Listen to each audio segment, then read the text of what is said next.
The concept that humanity is teetering on the edge of a third world war is no longer the domain of the lunatic fringe. Those of you who have been paying attention know that in reality, the war is already underway. In this video we are going to examine the profiles of the key players and the alliances they've formed, expose their motives, and present evidence of crimes that they've already committed. Russia, China, and Iran have all explicitly sided with the Syrian government. Russia is providing air support, advanced anti-aircraft missile systems, heavy weapons and training. Iran, for its part, has troops on the ground. For the time being, China is more preoccupied with the ongoing tensions in the South China Sea, and has not flexed its missiles in Syria, as of yet. However, they should always be considered a wild card variable. The current Iraqi government is also a wild card. In 2015 they began to indicate where their loyalties lay in several meaningful ways. For example, they told the US government that new ground operations were not welcome, while at the same time announcing that they intend to look to Russia for military assistance. The list of countries pushing for regime change in Syria is a bit longer. The United States, France, England, Germany, Saudi Arabia, Jordan, Qatar, Turkey and Israel. If seeing these characters in bed together strikes you as strange, looking at their motives will clarify things considerably. There isn't just one motive for this bloodbath. Rather, there is a matrix of motives which intersect in some rather odd places. Of course, money had to play a role. In 2009, Qatar put forth a proposal to build a natural gas pipeline which would have passed through Saudi Arabia, Jordan, Syria, to Turkey and into Europe. The president of Syria, however, rejected this proposal. Instead, in 2011 he forged a pact with Iraq and Iran to run a pipeline eastward, cutting Qatar and Saudi Arabia out of the loop completely. It was around this time that jihadists began flooding into the region intent on ousting Assad. The West presented these groups as freedom fighters. The vast majority of these militants, ISIS included, are Sunni jihadists, which is significant, because Saudi Arabia, Qatar, Turkey and Jordan are all Sunni as well, and Saudi Arabia in particular has a long history of spreading their preferred strain of Sunni extremism, Wahhabism, by investing heavily in building mosques, madrasas, schools, and Sunni cultural centers across the Muslim world. Now they have ISIS pushing it by the barrel of a gun. ISIS adheres to the Wahhabi form of Sunni Islam. ISIS is not merely some dark aberration. Wahhabism as a philosophy calls for its adherents to take the reins of power by force, and to impose Sharia law. Wahhabism also encourages its followers to persecute Shia Muslims, which they consider apostates. And of course apostasy is punishable by death. Iran is Shia. The current government in Iraq is Shia, and has strong ties with Iran. The pipeline deal which Assad accepted would strengthen this Shia bloc, and its regional influence. The Sunnis don't like this. In fact, they've even coined a term to describe it, the Shia crescent. Israel also doesn't like this Shia crescent at all, and they have decided to work with the Sunnis to form a parallel bloc to counterbalance Iran's influence. That's why Israel has launched numerous airstrikes against the Syrian government over the years, and has provided medical care, logistical support and safe passage to known jihadists.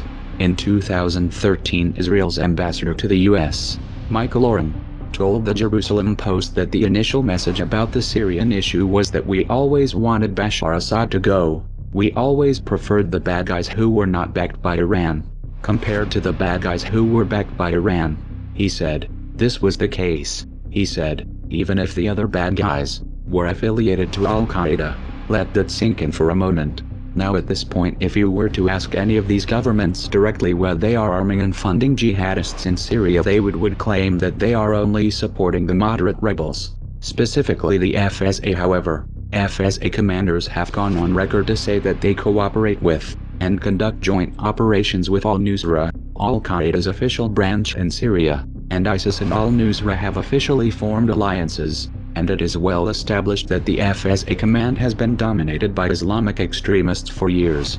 Furthermore, a think tank that was founded by Tony Blair, released a report in 2015 which concluded that it was pointless to attempt to make a distinction between moderate rebels and jihadists, since the majority of these groups share ISIS's core belief system, and would impose Sharia law if they came into power.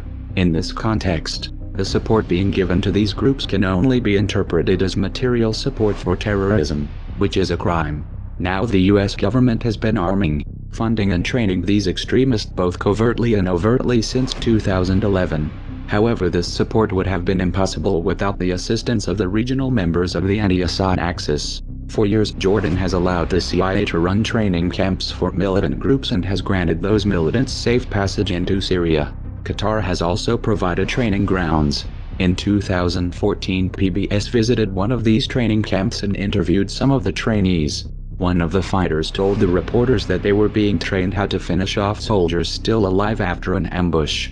Finishing off wounded soldiers is a clear violation of the Geneva Conventions. It's a war crime.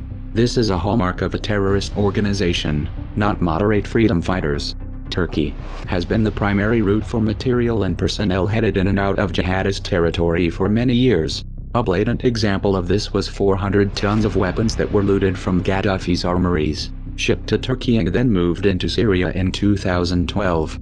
At this stage they weren't even trying to hide it, even though it was already clear that jihadists were receiving the lion's share of the weapons. Jordan, Saudi Arabia and Qatar also have assisted in the transfer of heavy weapons directly to Al-Nusra by flying hundreds of cargo flights into Syria. And then there's the infamous Toyota trucks which ISIS drives. US counterterrorism officials made a show of investigating where they were getting these trucks, but it would have been much simpler if they had just called up the US State Department.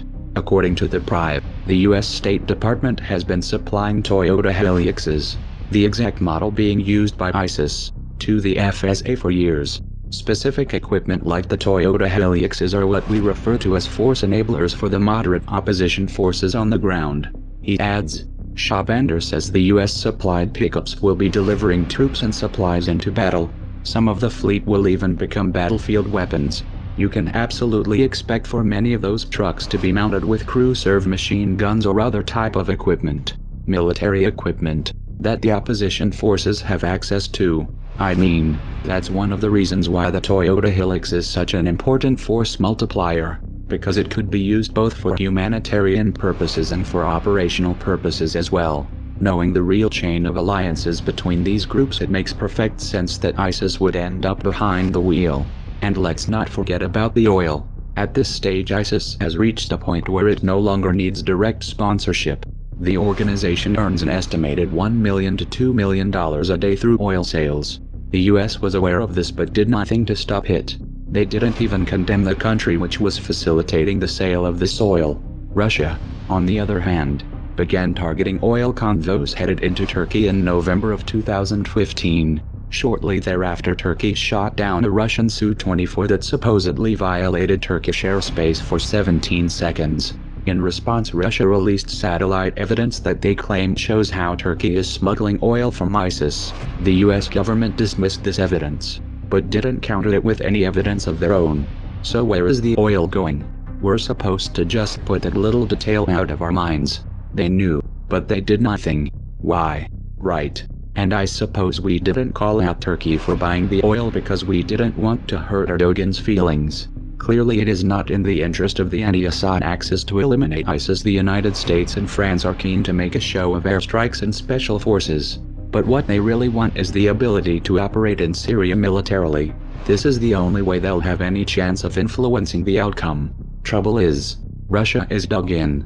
Unlike the United States and France, they have permission to operate in the country, and this has allowed them to set up bases, and a strong anti-aircraft defense grid which at any point could be used to enforce a no-fly zone. Washington is in a weak position. It can't really win from this angle, so they'll have to find a way to put Russia off balance and retake the momentum. It's important to remember the real stakes in this conflict. The West is in a state of decline.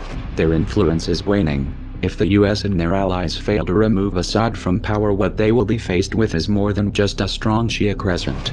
If they fail, they risk being edged out of the entire region, and replaced by Russia. This would give Russia an enormous amount of leverage in global energy markets. And this of course has serious implications for the petrodollar. For Washington this is an unacceptable outcome, so expect the unexpected.